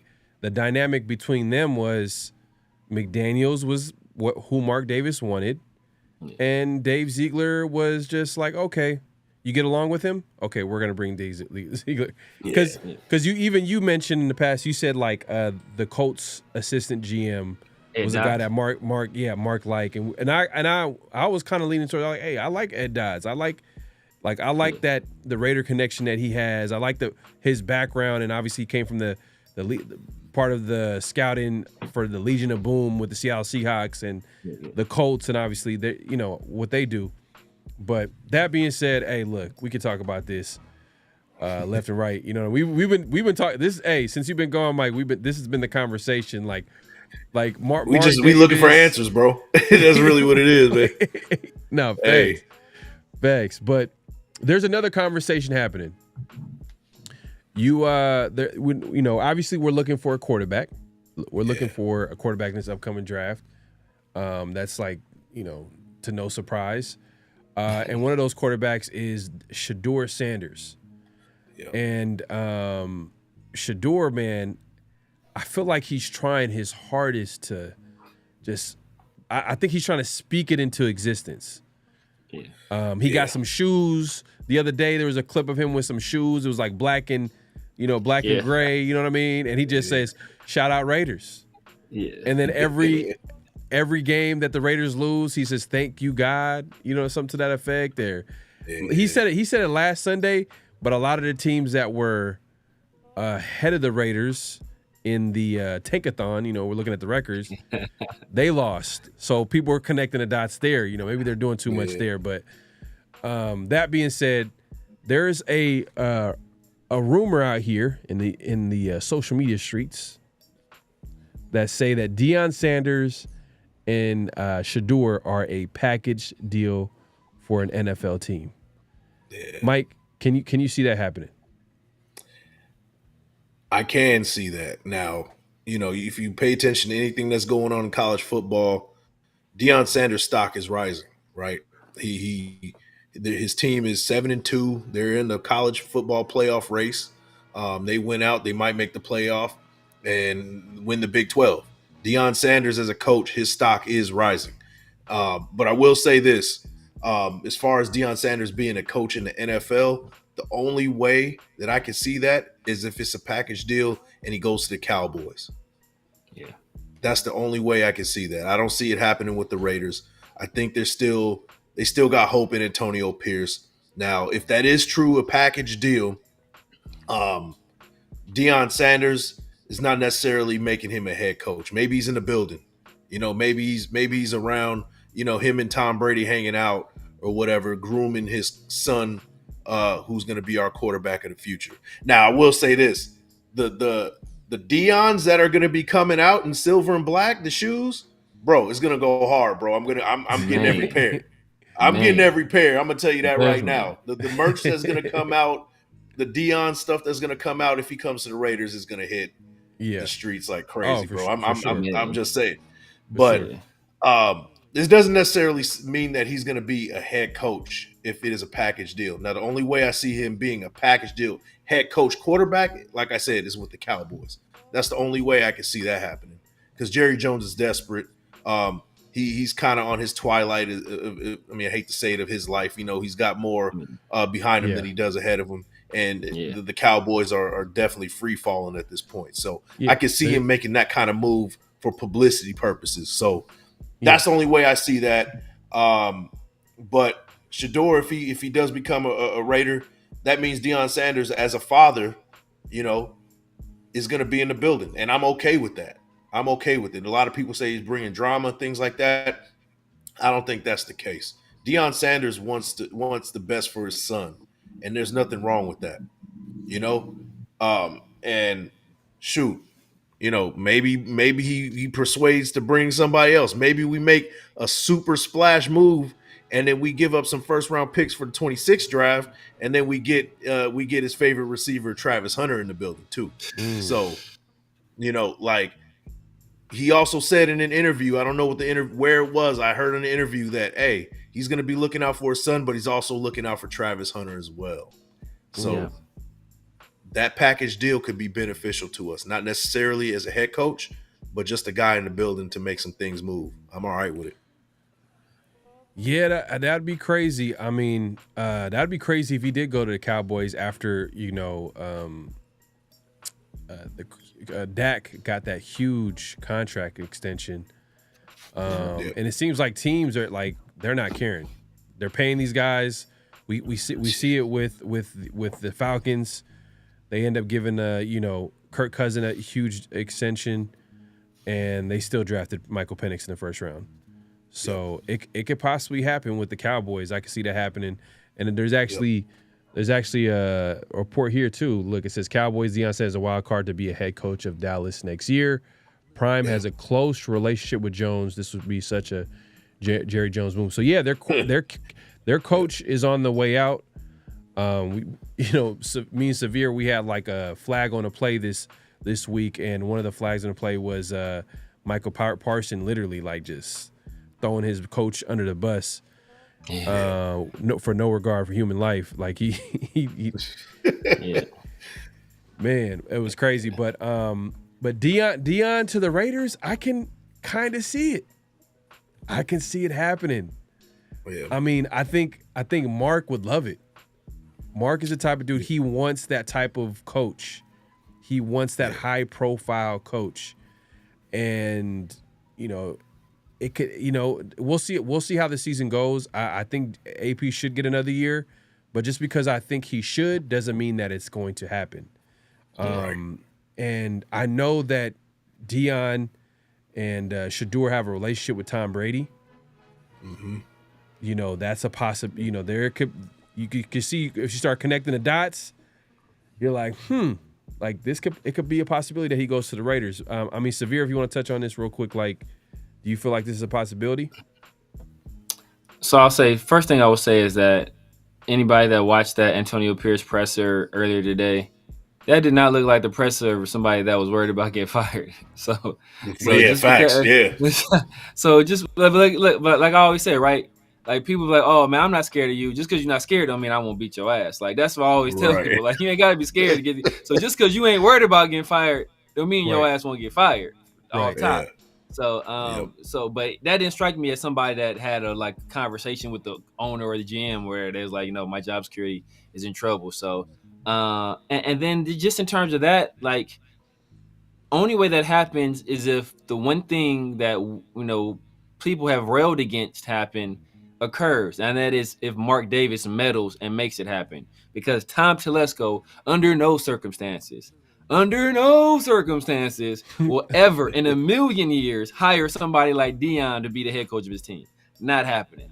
So, you know, Deion is too much of a personality. He's too much of a person that's going to, give pushback and like, hey, challenge him. And Tom Telesco doesn't look like a guy that's willing to engage in those type of verbal warfare. Nor do I think he's equipped to be able to get into a verbal battle with Deion. Like, very few people in the history of professional sports are, right? Like Deion, he's been cooking dudes since the 80s. So I don't think Tom Telesco wants those kind of issues. So I think he steers clear of a guy like Deion. He'll go, and Deion is kind of, he's older as well. So I think, the trend has been bringing in young guys, young offensive minds. Deion, like you're essentially hiring, like a more mature version of Antonio Pierce in that instance, right?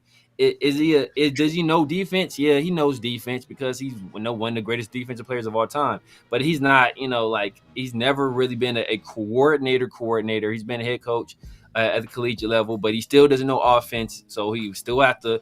A lot of your success is still dependent on you identifying offensive, coordinator that's going to have success. So I just think that it's, like, why do that? I don't think it happens. That's an interesting point that you made about Telesco. But now that I think about it, how much power does Telesco have within this team? As time goes on, I'm like, I think Telesco, I don't think he has any.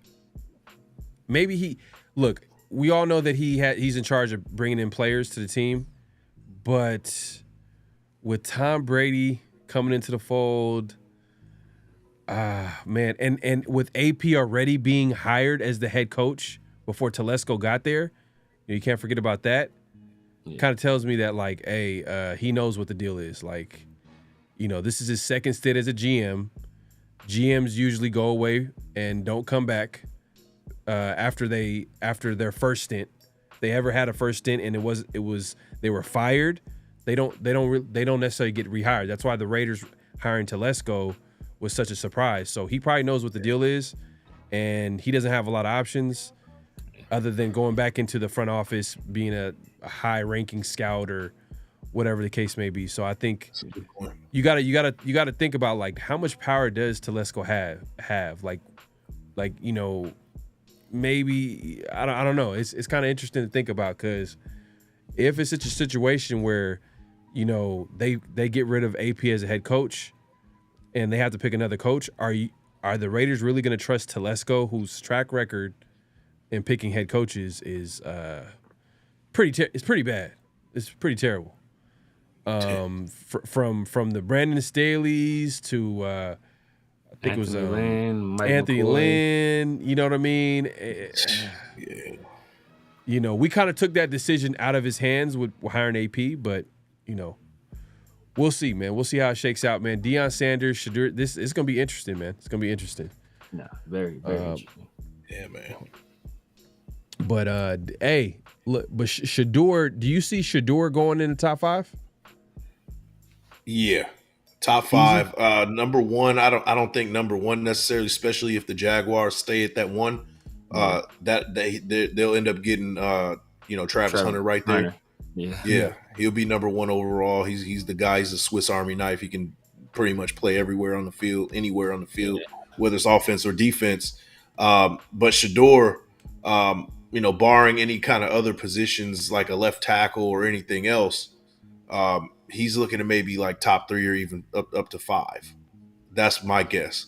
Cam Ward, it remains to be seen, like, between Cam Ward and Shedeur. I think they're 1A and 1B, like Severe said.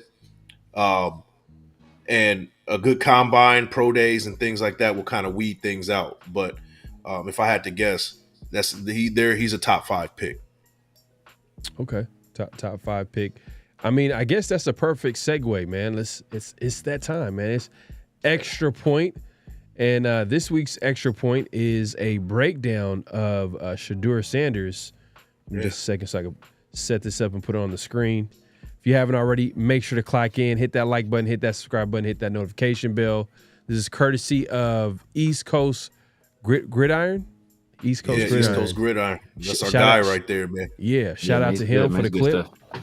So let's go ahead and play this clip. And I do want to put a little disclaimer out there before we get it started, man. Like we've been all saying Shador Sanders is our guy. A lot of people, right? But there are naysayers. There are people that don't think he's the guy and can't get the job done. East Coast Gridiron kind of leans towards that way. So, as you know, our content creators, we got to show both sides of the coin here. So these Right. are for the people who are a little bit on the other side of Shador Sanders, not necessarily a big fan of his, but you can go ahead and ride it out, man, and we'll let East Coast tell the story. A lot of people ask me why I think Shador is good and not great. Here's a good example. This is cover 3 man with a lone linebacker on a receiver. And how do I know that? What you're going to do is see this wide receiver in motion. The safety is going to follow. He's going to fake the inside zone here. But Shador's going to go up and hit this 10-yard hitch from Travis Hunter. There is a lone wide receiver here that when this linebacker stays stationary, he's going to get right up in between everybody because now the safety's out of position and he's going to get pretty much free with the speed. Now, if we watch this play out, again, watch the motion happen. Motion happens, fakes the inside zone. And look, we got our guy beat right here, hands up in the air. I mean, we also have this option in Travis Hunter. But as soon as I was to see the linebacker sit, why are we not hitting this guy downfield? Of course, Travis Hunter with his athleticism makes a guy miss and they get in the red zone. But here's the difference between good and great quarterbacks. That would have been a touchdown instead of in the red zone. Hey, man, it seemed like some valid criticism there. But something that I would say you can improve on. Or do you think this is something that you either you have it or you don't? Severe, if you want to speak to that. I mean, I think that's a situation where you either have Travis Hunter or you don't. So it's like, there are some situations where this happens with like, and it's like that's not a Shador Sanders problem. That's not, that's the problem any quarterback can have. Where if I have a player of that caliber, I'm looking for you all the time, right? And that's essentially how we want. Like, this is essentially how we want guys to treat Brock Bowers right now. Like, even if you cover, you open. Like, I'm finna get you the ball. I'm gonna feed you. I'm gonna let you do your thing because I have that kind of trust in you. So I think it's one of those situations where we see the kind of relationship they have. It's been well documented on social media. It's been well documented by Dion. These guys are in constant communication all the time after the plays, after the game. Practices, they're always talking to each other, like, hey, I'm looking for you here. When you see this coverage, I need you to do this, need you to do that, like all that kinds of communication. So I think it's a situation where if he would went somewhere else, but not Travis Hunter, I'm like, this is probably a problem. But anytime you're throwing the ball to Travis Hunter, I can't have an issue with that. I can't have an issue with that. Yeah. Right. Yeah. But Mike, what do you think about the comment that he just said right now? Shout out to East Coast gang Gridiron. He said that this is the difference between being good to great. You know what I mean? Or I just think part of being a great quarterback, a good QB, is decision making. Do you feel like he made the right decision by going with what Severe saying? You look for your number one option, your playmaker, or you go for that big play, that touchdown? Yeah, and I understand the mindset, right? I understand the thought process. Especially in college right now, you're going to go to your superstar, your buddy, right? That's what it is. But that can't fly in the NFL. That can't fly in the NFL because everybody's that guy in the NFL. Let's just be honest, right? So as a quarterback, you got to look at that film and be like, I missed it.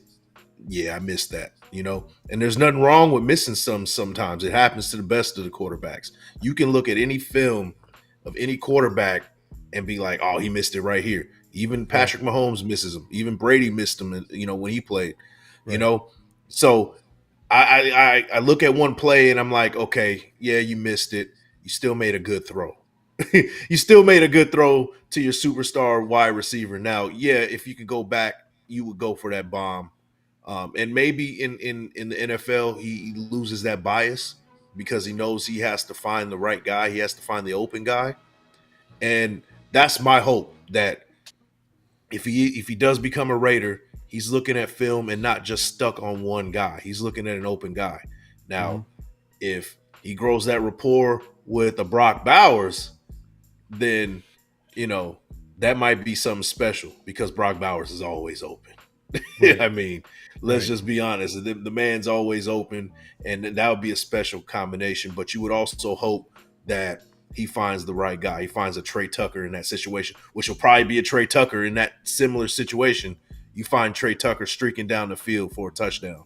You're hoping that he has the maturity and the wherewithal to be like, okay, I'm going right here instead of trying to feed my buddy. So I think that comes with maturity, and I think he has it. I think he has the work ethic. He has some toughness. There's a lot to be said to have, that Hall of Famer, that dad that knows how to carry himself as a professional, has that pedigree. That is a lot to be said for that, because you already got a head start of how to become a professional, and you're good with Tom Brady too. Like, bro, this is all this. I couldn't imagine this not working out. Really, if we end up getting Shador, I don't see it not working out. You would hope in this situation he's looking at the film and he's willing to improve in that situation. That's what I would say. But shout out to East Coast Gridiron, man, breaking down the film perfectly, man. That, like, in a way I can't do it. This dude is on fire with that. So appreciate it. Thanks for letting us check that one out, man. And I know he's watching too. So shout out to you, bro. Yeah, shout out to him. And I don't know if he mentioned the down and distance. I think that matters too. That does. Because I think you guys both make like valid points. Like every like Mike, you just said, like a lot of QBs will, every QB has misses on film. And then Severe made a good point about, like, hey, you got to go to your playmakers at the end of the day. But I also think that matters in down and distance too. If it's third down, I'm not mad at a QB going after moving the chains, a wide open number one option in Travis Hunter. You know what I mean? Or in years past, Devontae Adams. Now, currently, Brock Bowers. If he's wide open on third down, you go after him. If he's not open on third, you go after him. You know what I mean? But if that was like a second down play action, I'm like, oh man. That's part of decision making. You're like, you know what? Let's take this shot. You know what I mean? Let's see if he makes a play. Right. But yeah, man, a great breakdown for sure. Shout out to East Coast. Yep. All right, man. Make sure to clock in. Like I said, clock in, like the thumbs and like, comment, subscribe, hit that notification bell. Let us know in the chat, man, how y'all feel about that breakdown. This possible scenario of Shador Sanders and Deion Sanders coming to the Raiders. Let us know in this chat. I'm gonna put out a poll too as well, and also John Gruden. I know that John Gruden, until he becomes a head coach somewhere or gets a job somewhere, he's always going to be connected to the Raiders. Just let us know, man. And I'm sure you guys are talking about it, so we appreciate everybody coming through. But let's get to one of my favorite parts of the show, man. It's NFL game picks. Man, and look, man. We taking risks these days, bro. Hey, look. I started off rough. I started off rough, man. But you know what? Hey, look, slowly but surely. I think this week kind of stalled out because me and Severe tied up. So I don't think I gained any ground this week. But let's take a look at like what we did this week. So Severe 8-5, holding steady. Steady. Also 8-5, and then Mike. He went for the home run. He went for the home run, but he did. He was close, man. And those two games that he had picked, man. Yeah. 3 if you count the Lions game, because you had the Chiefs, and that was almost upset. You had one more upset that almost came to be too. I forgot who it was. It was another one. I was like, that almost happened. Yeah. But our season totals so far right here, Mike's 50-31. I'm 49-32.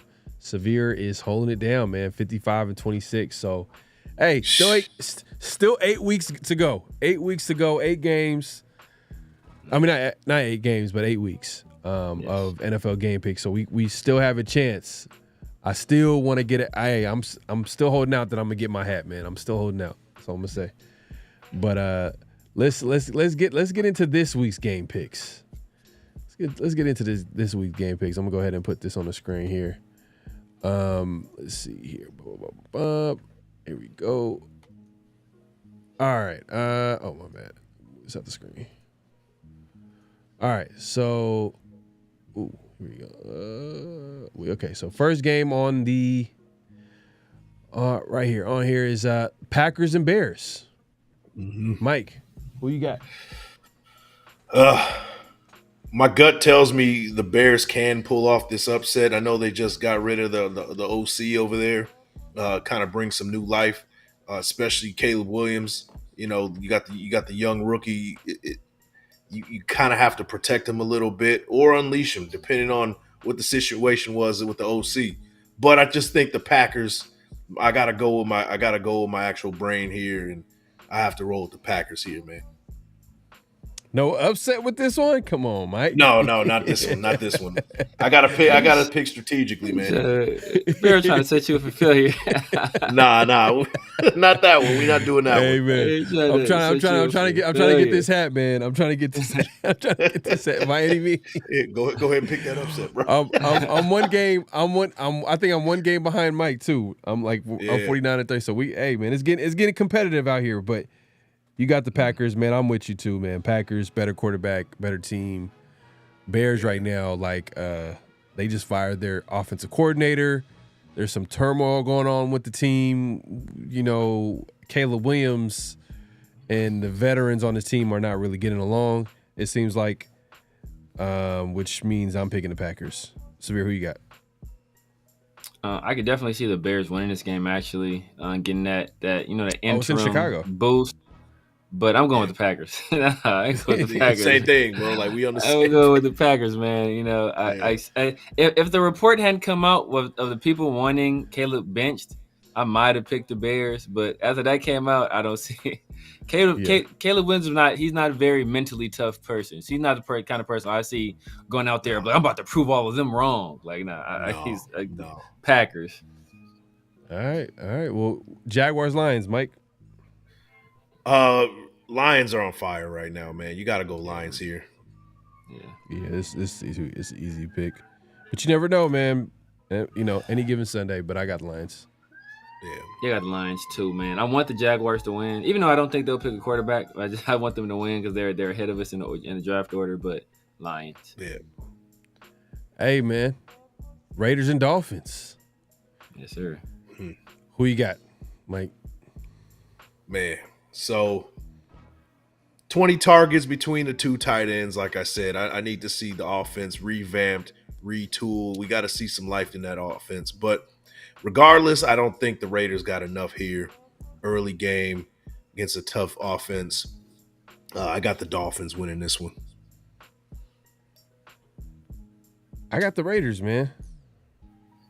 I don't want them to win. I don't want to win just because I want them to secure that top spot.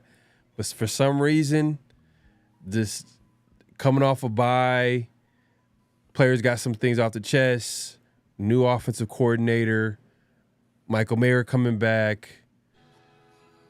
You know what I mean? Might be a little bit of a boost. Hopefully they can get healthy as well because they got some, Nate Hobbs hopefully gets healthy this game. But, the Dolphins, they've dealt with their share of injuries, and I could easily see the Dolphins winning this game. I'm gonna pick the Raiders. This is gonna be my upset pick. Severe, who you got? I'm gonna go with the Dolphins, man. I think we talk about team meeting. Last time the Raiders had a team meeting was after they lost to the Panthers, right? And then they went right out there and they struggled against the Browns and barely beat the Browns. So they won. Yeah, they won, but I think the Dolphins are a better team than the Browns are. A better quarterback, better coach. I actually think Jonnu Smith has a pretty big game, and the Dolphins get us. Got you. All right. I guess I'm gonna be the only one standing on the Raiders, man. Like I said, look, I was talking all that. Raiders need to lose and get that number pick. I want it to happen, but at the same time, from Shador. Thank you, God, for Shador for sure. Mike, Rams, Patriots. Who you got? Man. We going with the Rams. They stay at 500. And we are rooting for the Patriots to win this game, to be honest with you. But I think the Rams squeak this one out, man, on the road. Okay. Damn, this is tough, man, because Patriots is just like it's an ugly, weird team. Yeah. Man, it's in Foxborough. I wonder what the weather conditions are going to be like. That game might work in Patriots' favor too. The Patriots, I think, are solid defensively. Yeah. I think. Yeah. But the quarterback situation, you know what? I'm gonna go Rams. Go Rams. I'm gonna stick with Rams. Yeah, I'm gonna go Rams too. I think Matthew Stafford, Sean McVay, Puka Nacua, Kyron Williams. I mean, I think they have enough firepower to get to get past the Patriots. Drake May, he's still a turnover prone guy too. So, and the Rams have a hell of a pass. It's like they have a hell of a pass rush going. Like Them youngsters Jared over there, Verse, Braden Yeah. Fisk, like they got a hell of a pass rush going. Yeah. Byron Young, the good one, the good the Byron good one. Young. Yeah.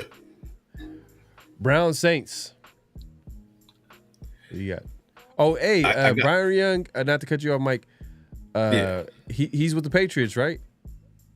The other one? Oh, did the other one go to the Patriots? He's with the Eagles. He's the Eagles. Never mind. Forget what I just said. Oh. Mike, it's on you. Brown Saints. I got the Browns winning this one. I think the Saints are reeling. They're in trouble. The Browns got a good enough defense to get after Derek Carr, have him seeing footsteps and things like that, which we're used to seeing. Browns win, low scoring game.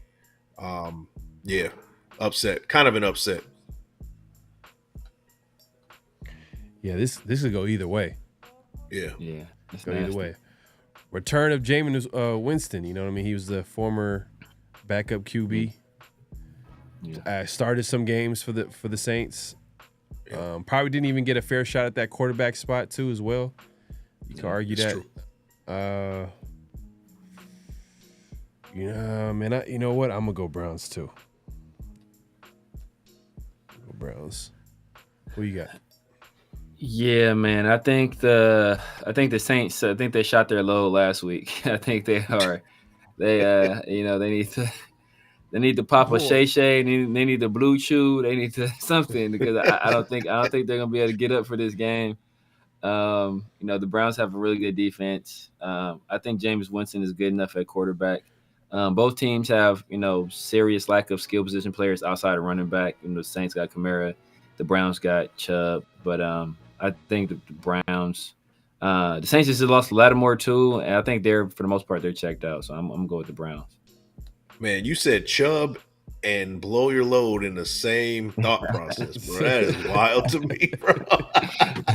I'm auditioning for Cam and Mace, man. I'm trying to get an appearance on Cam and Mace. First of all, Man. Yo, That's wild, bro. Man. Hey, this might be the game of the week, man. Ravens Steelers. Oh yeah, no doubt.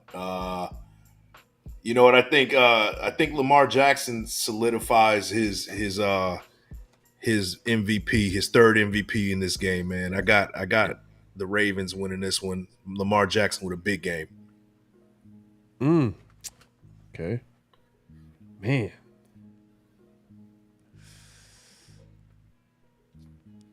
I'm going Steelers.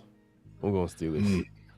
Man, I could go either. It could go either way, but I just feel like the Steelers, man. They look good, man. They got something special cooking up right now. But it's just like Ravens could easily win this game. Lamar Jackson, you can argue is one of the best. I mean, he's one of the best players in the NFL right now. Yeah. And he's always making a play each game where he's like, oh my God, like it's he's just out there just playing backyard football. It's just he's on another world as far as. And I remember, I think it was it last week?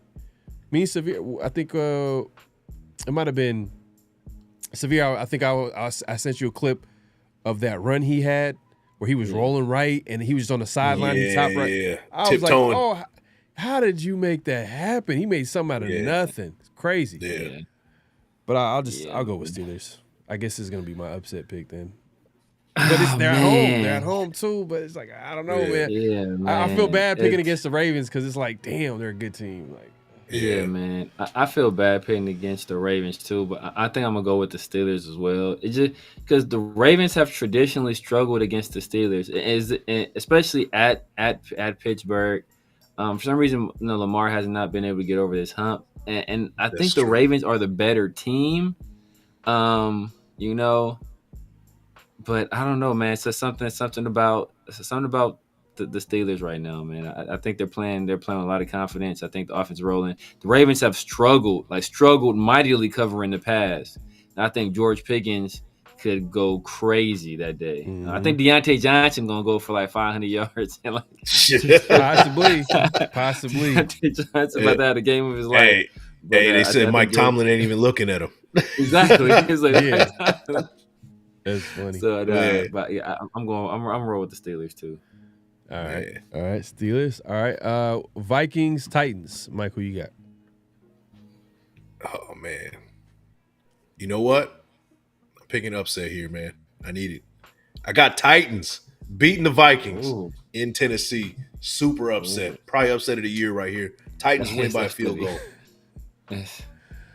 Man, I mean Titans. Did they have a chance to win in last week's game? I think it was a closer Titans game than came I thought through for Mike. I think Titans came through for Mike, I want to say. Did they? They came through for Mike against the Patriots, I want to say. Drake May threw a late interception. And Drake May threw that interception in overtime, and they came through for Mike. Yeah. You're right. 2 weeks ago. Right. Man, I don't know if it was last week or 2 weeks ago, though. I don't know what they did last week. Yeah. That was a battle of two bad teams. This is a battle of one good team and one bad team. I can't do it, man. I got Vikings. Who you got? Yeah, man, I got to roll with the Vikings too. Even though Sam Darnold, that he's turning back into a pumpkin right before our eyes. That shine is, that makeup is wearing off in the rain like a mug. But hey, don't sell the Titans defense short. That's a good defense. Man, Jeffrey Simmons. The Titans. I want to say they're top 3 defense right now. Jeffrey Simmons is a monster. Yeah. Their secondary is playing good too, but. Yep. The Vikings got shot, and I think they got L'Jarius Sneed over there too. I want to say, I'm roll with the Vikings, man. Vikings. Got you. All right, got Vikings. This is a nasty matchup too, man. This matchup is disgusting. Yeah, Colts and Jets. Who you got, Mike? Man. I pick the Jets every week, and they let me down too, bro. I know they let me down last week too. Yeah, I'm still sticking to damn Jets. I think I hate the Jets more than I hate the Raiders these days, bro. Man, I'm gonna go to Jets one more week. I'm picking the Jets to win this game, man. I feel you. I got the Jets. It's just the Colts. This is a weird situation. AR hasn't really looked the best this season. They're like a completely different offense when he's out there. It's like big player bust with AR. Yeah. But damn, when I was watching that Jets and Cardinals game, I was just they were moving the ball downfield. They just weren't finishing with touchdowns. Yeah. Once they got into the red zone and the Jets defense, I don't know what happened. Ever since Saleh went down, got fired, it's like they're a completely different defense. Like they made Kyle Murray too. Shout out to him, man. He looks like one of the best young QBs in the game. Like he's playing well. He's playing well. Call of Duty and he's playing football now. Man, yeah, for real. Man, he's like, you know what? Let me take this stuff serious now.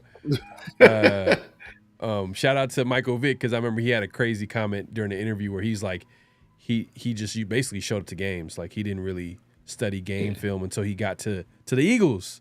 I was like, God damn! Like all them years with the Falcons, like you was just that good of an athlete. Yeah, monster. But that being said, I'm going with the Colts. I can't do it. I can't do the Jets anymore. I hate them. I don't like them. I don't like Devontae Adams. Man.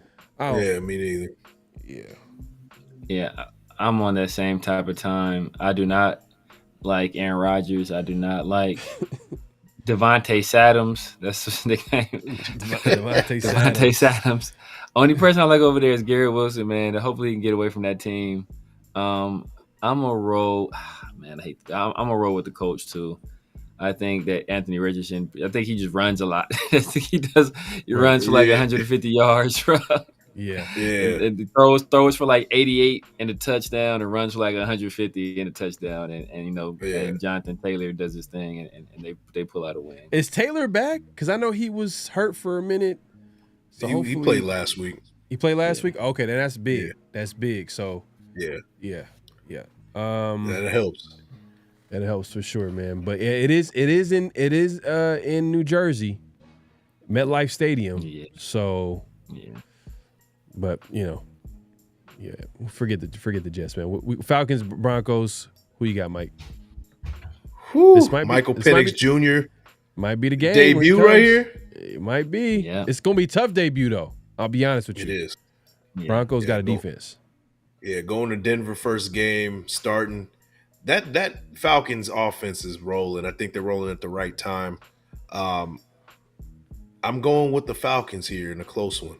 I got the Falcons. Michael Penix wins his first game as a starter. I hate to do it, but man, if Cousins plays somehow, I think it'd be a different outcome. But you know what? Denver lost a tough game against Kansas City, like real tough. I think they bounced back. I got Broncos. I'm going Falcons. Bo Nix couldn't mess with Michael Penix in college. He ain't finna mess with him in the pros either, to be honest. You couldn't see me when you was at Oregon, brother. You ain't seeing me when I got these weapons. I think Bijan's gonna have a good game. I mean, I think Algier's gonna also have a good game. I think what you call it. We saw what Brock Bowers was able to do from the tight end position. He's playing like the best tight end in the league. But another guy that's every bit as gifted as Brock Bowers as a receiver, they got in an Atlanta uniform, and that guy's he's finally starting to. He had a great rookie season, and it's finally starting to click for him again this year. So I think that there's a lot of weaponry, and whether it's Kirk Cousins or Michael Penix knows what to do with that weaponry. So I think that coming off that disappointing game for the Chiefs, I think that the Broncos a little bit down. I think the Falcons, whether it's Penix or Cousins, I think they take advantage. Yeah, I hear you, man. It's just I believe in Michael Penix and the talent, but what I've noticed with some of these young QBs, which is understandable, is that they've all struggled early. Yeah. Some have figured it out. Some are still struggling. Yeah, that's true. Broncos got a real good defense. I'm not gonna lie, man. But hey, I can see the Falcons. It could go either way. But Seahawks, 49ers, this is a matchup here. Seahawks is on. That one's always close. It's always close. These next two games. Yeah. Ooh, that's true. Yeah, it's gonna be. Yeah. 49ers win this one. They're at home. I don't think the Seahawks are. I wouldn't say they're not good. It's just they just don't have enough. Eyes are on Geno Smith if he can get the job done. Is this his last year as a starter? We don't know. I'm going 49ers. All right. Man, I guess I'm gonna be the guy this week, man, picking upsets. But I'm going Seahawks. They're on a losing streak against the 49ers. Players know it. The team knows it. I think 49ers don't look like the same 49ers team this year. No. Like, in the past, I felt like they were just so much better watching them on Sundays. I'm going Seahawks.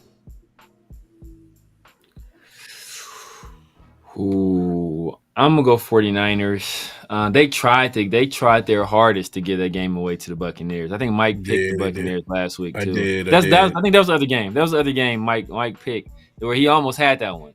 They tried to give that game to the Buccaneers, and it took Deebo Samuel slapping the long snapper for them to pull that game out. Man,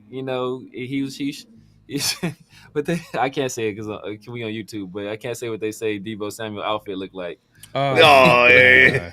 I can't What stand the me too, hell? but That shit was so lemon, weird. lemon zest anybody. oh Man. man, I cannot even go there. But I think they're getting their weapons back. Christian McCaffrey's back. I think he's getting into the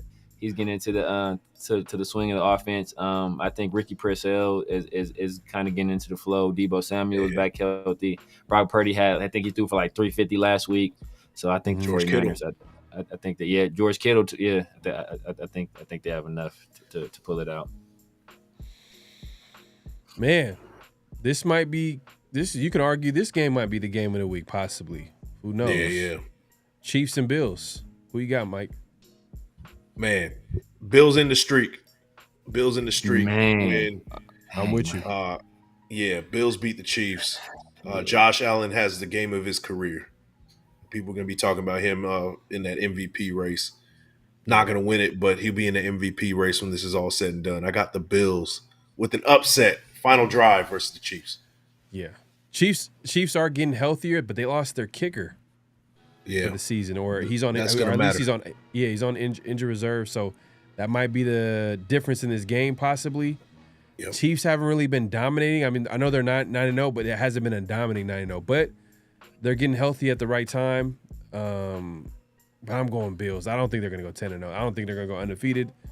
I feel like if there's going to be a game they lose, this is going to be the game to lose. And it's going to be in Buffalo. Yep. Be in Buffalo. So I got the Bills. I'm torn between strategy and what I want to pick because I want to pick the Bills because I think as you said, I think Josh Allen he's tired of hearing this Mahomes stuff and not being able to beat Patrick Mahomes. I think Amari Cooper is back this week, but Dalton Kincaid is iffy for the game, and Keon Coleman is likely out, so that kind of gives me pause. Oh, man. But yeah, that's true. Man. Dang. I'm gonna go with the Bills, man. I'm gonna go with the Bills. All right. It's because you don't have that red hat on today, bro. That's the problem. If you had that red hat, you'd be more bold. I'm telling you. That was my upset pick was the Bills. I thought both of y'all was gonna go Chiefs. I was like, I'll stick with the Bills, but nah, just strategy. I was thinking about going Chiefs. But yeah, no, I hear you. It's just they're 9-0, bro. Like, and they almost lost to the Broncos last week. Yeah, and it's this not is a good 9-0. Yeah. They should be 8-1 right now. They took a blocked kick. Like that's like yeah. But you look at the bigger picture. They should be like 4-5. I mean, like really. they've lost. The Bengals should have beat them. A few teams. Yeah. But you made some good points, man. That's some top receiving options. I mean, Dalton Kincaid, if he misses the game, on top of Keon Coleman, who's been a good receiver for them. Yeah. They are getting Amari back. So. Oh, cool. Amari. Oh, yeah. I forgot about that. They traded for him. Oh, okay. Yeah, I feel good about my pick now. Appreciate it, bro. Bengals, Chargers, Mike. Who you got? We going with another upset here, man. The Bengals almost had the Ravens last week. They let them off the hook. They let him off the hook. Yeah, they let him off the hook. I got to get that for you. You got that? Hey, do I got that? Hold on. Do I got that? Who? Oh, yeah, I do. If you want to crown them, then crown their ass. But they are who we thought they were, and we let them off the hook. Yeah, Bengals aren't letting that happen again, bro. They're not gonna let it happen again. Chargers lose. Bengals actually win this game big. To be honest with you, I think the Bengals win this game big. Joe Burrow gets busy. Bengals win. Yeah. You got to think that Bengals are gonna make a run. They're gonna put it together because like they're just too. They got Joe Burrow, man. They got a quarterback who can really like get him somewhere. But it might not be this year, but as far as like to the Super Bowl, but I think they're going to be the Bengals got to be in the playoffs. Yeah. Or at least fighting for it. And I think it starts here by winning this game. And I got the Bengals too.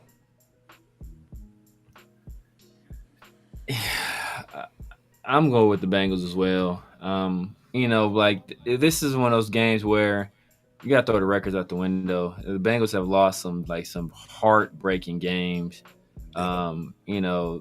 I don't know if T. Higgins is back. I think he's questionable, but there's a chance he comes back.